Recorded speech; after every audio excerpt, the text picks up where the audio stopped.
സർവകലാശാലയിൽ ഗവേഷണ വിദ്യാർത്ഥിനിയെ ജാതി പറഞ്ഞ് ആക്ഷേപിച്ച ഡീൻ വിജയകുമാരിക്ക് ഉന്നത പദവി നൽകിയ കേന്ദ്രം പോണ്ടിച്ചേരി യൂണിവേഴ്സിറ്റി കോർട്ടിലേക്ക് രാഷ്ട്രപതി വിജയകുമാരിയെ നാമനിർദ്ദേശം ചെയ്തു. വലിയ തോതിലുള്ള വിദ്യാർത്ഥി പ്രതിഷേധം വിജയകുമാരിക്കെതിരെ തുടരുന്ന ഘട്ടത്തിൽ കൂടിയാണ് കേന്ദ്രത്തിന്റെ തീരുമാനം.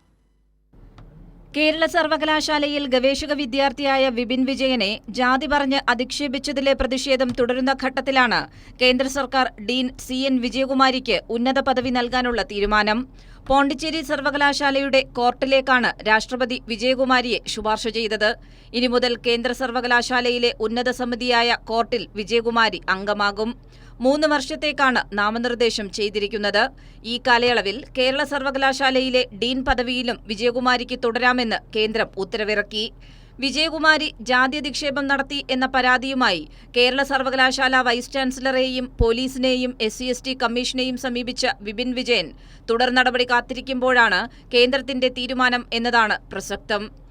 ഇന്നുൾപ്പെടെ കാര്യവട്ടം ക്യാമ്പസിൽ കടുത്ത വിദ്യാർത്ഥി പ്രതിഷേധമാണ് വിജയകുമാരി നേരിടേണ്ടി വന്നത്. വിദ്യാർത്ഥി പ്രതിഷേധം തുടരുന്നതിനിടെയാണ് കേന്ദ്ര സർക്കാരിന്റെ സമ്മാനം എന്ന നിലയിൽ ഉന്നത പദവി നൽകാനുള്ള തീരുമാനം. കൈരളി ന്യൂസ്, തിരുവനന്തപുരം.